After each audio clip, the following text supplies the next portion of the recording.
I'm Olivia Fierro. Increased heart rate, headache, nausea. What can the heat really do to your body, and how to stay safe if you need to work or play outside? Dr. Thompson with your Health Watch. Good morning, Arizona.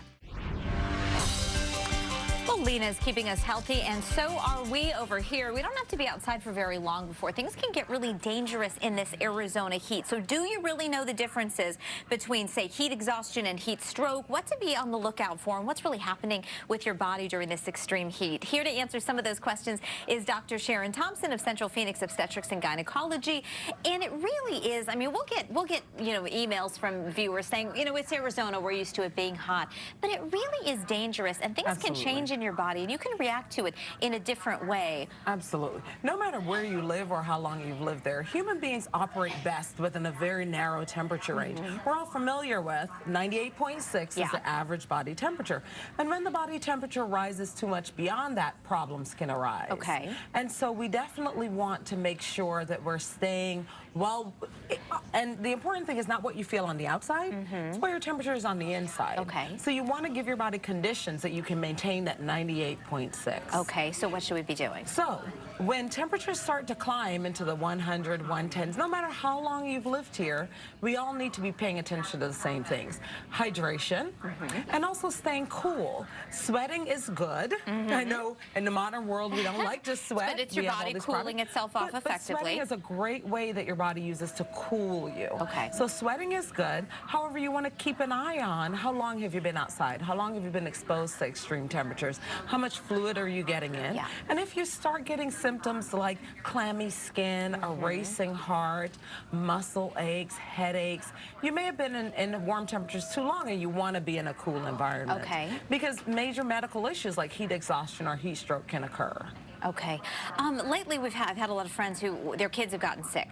It seems like a flu bug or something, stomach, but they're curious. Could it be the effects of dehydration? They're going off to a camp all day. They're not responsible enough to maybe remind themselves to be drinking the fluids that they need throughout the day. So how can you kind of avoid that or prevent that from happening ahead of time? Sure.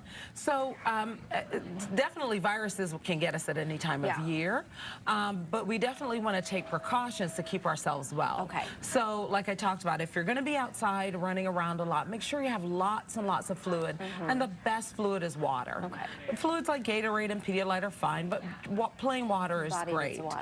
Limit your amount of time in extreme heat, because that's the best way to stay away from heat exhaustion or heat stroke.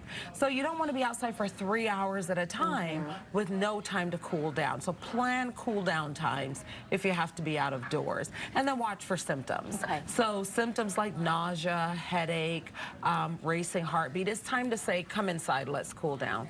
Heat stroke is a major medical emergency where if you're dealing with someone who's been out in the heat for a long time and they start being confused or slurring their words or acting, they don't know where they are, that's an emergency. You want to get that person cool right away. I hope she doesn't mind my saying this, but my mother suffered heat stroke once in front of us, and it was terrifying and startling and incredibly dramatic. It really looked like a stroke to us at the time because it was so severe, and it never had really occurred to me how impactful the heat could be to someone. And that's an important point, that it can slide under our radar because it's just weather. We've lived here a long time, we're used to it, but just weather can be dangerous. Every year there are a few people who die in this country from heat exposure, heat stroke. Yeah, and I hope you don't have to see it for yourself, because it will certainly leave an impact on you and make you want to be very cautious moving forward. Dr. Thompson, thank you so much for your advice, and welcome back after a big travel weekend for you. Welcome back to the Arizona heat.